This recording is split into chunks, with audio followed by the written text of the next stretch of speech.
New Landing's Job Chat is brought to you in part by the Prosperity Advisory Group, the next step in your financial future, and by the EBS Group with an unparalleled background in Oracle solutions and services.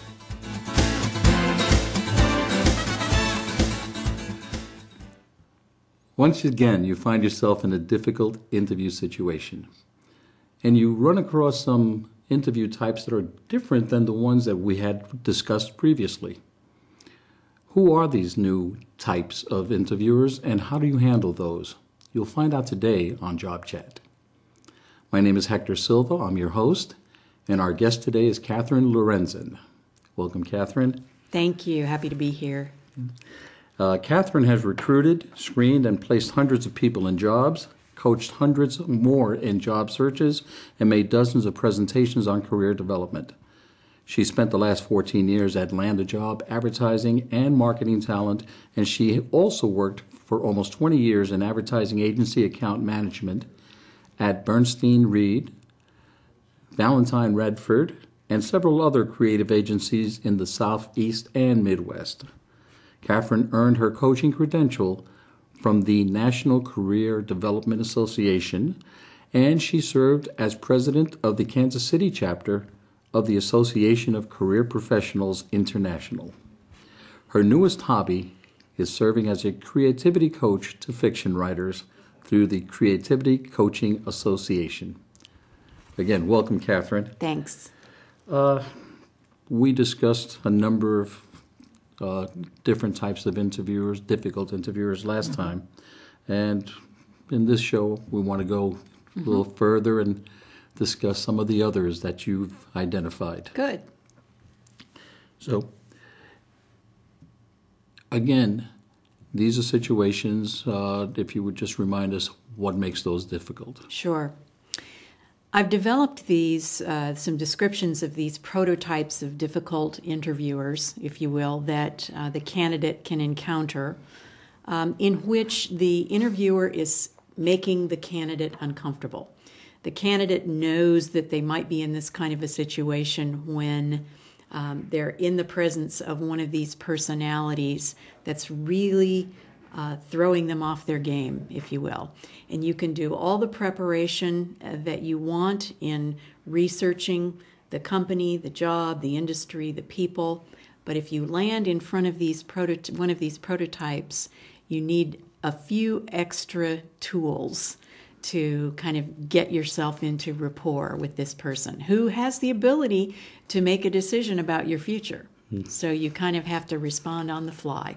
So I have developed these descriptions of prototypes as just a device to kind of help us through this issue. Fantastic. And in the last job chat, we talked about the cold fish, the Jaded Skeptic, and the Nosy Detective. Right. Why don't we go now to the Self-Absorbed Stage Hog? The Self-Absorbed Stage Hog. All of us have landed in front of this person at one time or another, whether it's in an interview or in another setting. But in an interview, it's a particular challenge. This is the person, usually the hiring manager. These people, the difficult personalities, the difficult interviewers, can be either the screener, the HR screener, or the hiring manager. And it can happen on the phone or in person, but for our purposes, we're going to be talking mostly about the in-person interview, face-to-face. The self-absorbed stage hog is the person who just kind of goes on and on and on and on and on, and you begin to wonder, what is my role here? Am I ever going to even get to say a word in this interview? This person, this hiring manager, might actually be processing in real time. This person might not be quite sure what they're looking for in filling this position. This person might not have filled this job before. This might be a brand new position in the team or the group. And the hiring manager is going on and on and on because they might be really processing in real time. On the other hand, they might be sort of a narcissistic personality.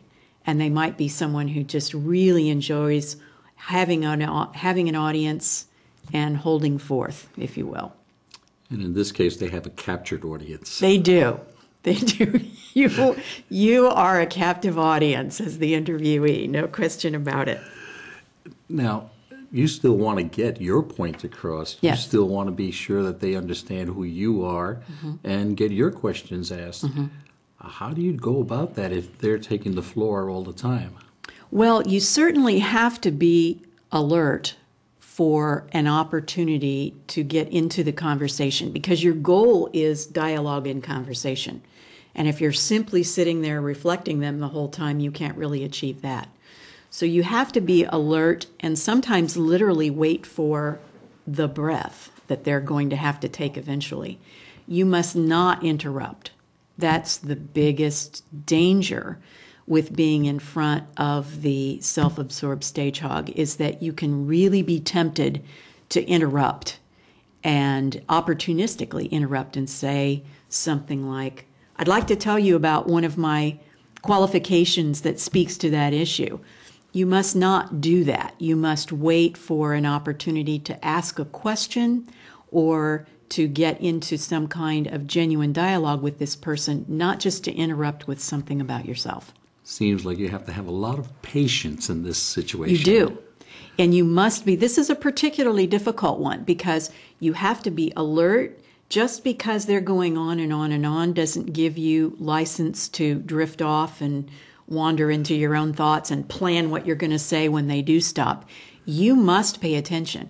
And this person, whether they are processing in real time or whether they're a little bit more of a narcissistic personality, they do want your validation, and it can be a great psychological connector to them if you take notes, if you physically take notes on what they're saying. That gives them a lot of validation. Okay. Let's go on to the next one, the inappropriate legal nightmare. Okay. The inappropriate legal nightmare is the individual who is like the nosy detective, asking questions at a very deep level, at an intrusive level, but the inappropriate legal nightmare takes it to the ultimate level, and they're asking literally inappropriate things. They might be asking questions to get at issues that have to do with your age, your marital status, whether or not you have children, even whether or not you have health issues. This person is most typically a screener, a first-level screener, but it can also be the hiring manager. And sometimes this is a result of this person having been ill-trained, inappropriately trained, or not having been given the appropriate briefings about what's legal and what's not legal in an interview situation. It can be then either ignorance or sometimes kind of some sneakiness to try to get at some kind of issue that the company has decided or the hiring manager has decided that they really need to screen for, but in fact, it's not really appropriate for them to be doing so. You want the job. You want the job, yes. So you don't want to come across too negative. Uh-huh. You don't want to say things that are appropriate in themselves. Uh-huh. But you also need to answer the questions that you're being asked. Yes. How do you do that? So how do you do that? And I responded too quickly just a minute ago when you said you want the job. We're actually not maybe sure yet that you do want the job. And this can actually be a cue that you're being given about the ethic of the organization. So you do want to remain alert to those things. You're obviously always going to want to try to advance to the next level. You don't ever have to turn something down until it's offered to you, right? But yes, the immediate problem is, how do you respond in the moment? The best response is usually to try to answer the question on the basis of the issue that you think the interviewer is concerned about. So if they're asking about something having to do with health issues, something having to do with children, something along those lines, personal habits, something like that, it's assumed, you can make a fair assumption that the real issue is, am I always going to be available for the job? Will I be able to travel? Will I be able to fulfill the demanding responsibilities that the company needs, you can answer that question directly, literally by saying, I'm assuming by your question that your concern is blank, my availability to travel, my availability to be on call for the organization, and I can assure you that that is not a problem. And in fact, I have a track record of being fully available to all of my former employers. If you feel it's too inappropriate, is it fair just to say, I'd rather not discuss that? Yes, but you can do it in a very nice way, rather than pushing back directly, which can feel a little bit like a defensive assault, if you will. You can push back by saying, I'm not sure what the purpose of your question is, but I'm a little concerned for you about the exposure that this might create for your company, and I wouldn't want you to be in any hot water over what you're asking. So can we determine what the purpose of your question is, and I will be perfectly happy to answer that. New Landing's Job Chat will be back right after a word from our sponsors.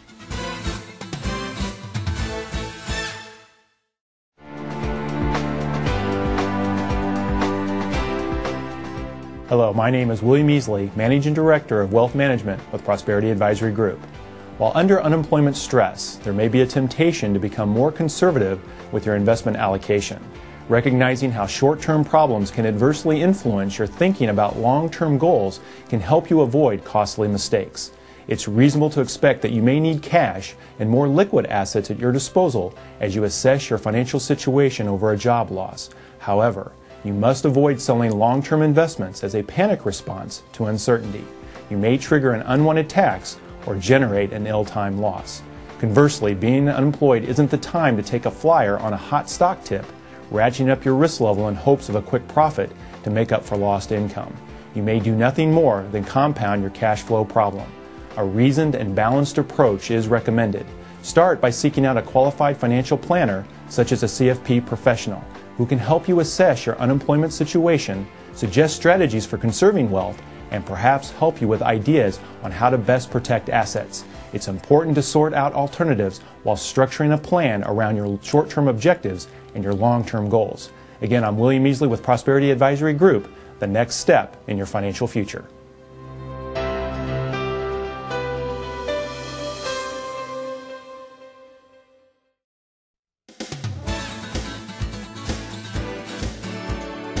Is this something where at any time you might want to follow up later with someone in that company and just make them aware of what's happening? Possibly. And again, this will depend on the other information that you've gathered along the way about how you feel about this particular organization. If you choose to share that with the organization, that can be a valuable piece of feedback. And it usually would be appropriate to go up the chain of command and maybe even to a senior level in the organization. Because this is something that would be very detrimental to that company if Yes. it were to come to light. Yes. And you want to share it with the company in an open-hearted way so that you're not making a personal complaint, but rather you're sharing with the company, I have a concern for you based on something that I experienced in an interview. And you don't even necessarily have to name the particular person, but you're expressing your concern for the organization by sharing the issue rather than complaining about the particular incident or person. Or maybe if you're even offered a job because of this, you might decide not to take the job and It's possible. And tell them, I am not taking your position, and here's one of the reasons why. That can be a possibility depending on the totality of what your experience is in that process. Yeah. That seems to me to be one of the very most intrusive and uncomfortable situations that I think that you can be in. There's no question. There's no question. And if you can retain control over your response, because it can be very angering to be confronted by that kind of an issue. If you can maintain control over your response and detach and remember that none of this is personal, it's just business, and answer on the basis of the issue rather than making it personal, you can usually get through it. Great. The next one is one that the name really, really intrigues me. The alien from another planet. The alien from another planet. This can also be either the screener or the hiring manager. This is the person with whom you believe you have so little common ground that they might as well be an alien from another planet. Literally, they are not, obviously. But they might be so different from you that you simply are not accustomed to being with a person like them. And so it might have to do with gender. Very commonly these days it has to do with age. If you're an older person, your interviewer might be someone who is 25 years younger. It might be cultural. It could be a person who's been educated in a very different way. It could be an accent, a language barrier. There could be all kinds of different reasons for this. But literally you're feeling alienated from that person because of a lack of common ground. And your goal is always to, again, with all of these prototypes, build the bridge, build some kind of connection. And as with especially the first person we talked about today, the self-absorbed stage hog, your goal is to get to the next level, to get to the next meeting, to get the second interview or the third interview. So with that alien, again, your goal is to build a bridge.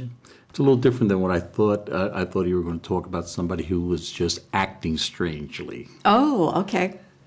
Because you do run into those people also.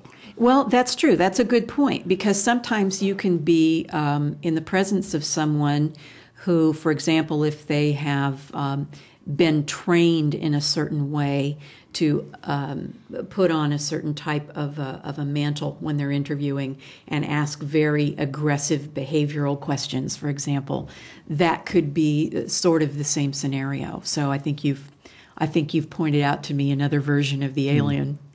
And I think that it would actually be a benefit if they are somewhat different in the way that they talk, ask questions, and so forth. Because if you get this job, it might be a possibility that you're going to learn a lot more, only because it's not the norm that you're used to. There's no question about that.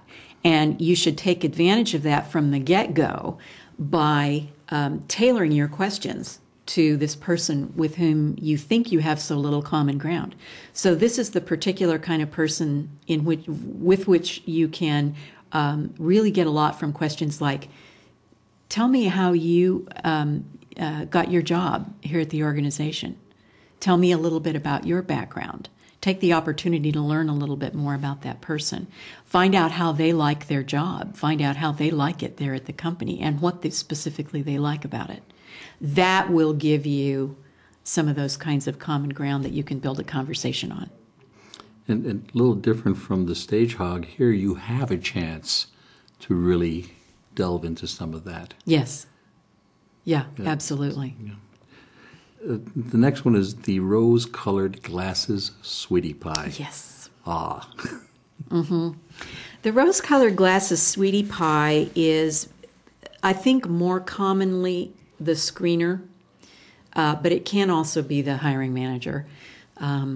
This is the person who is so sweet and so effusive and so friendly that that's really what the interview is all about, is that really sort of gushing friendliness. And the danger is that you are potentially learning very little about the job in that exchange.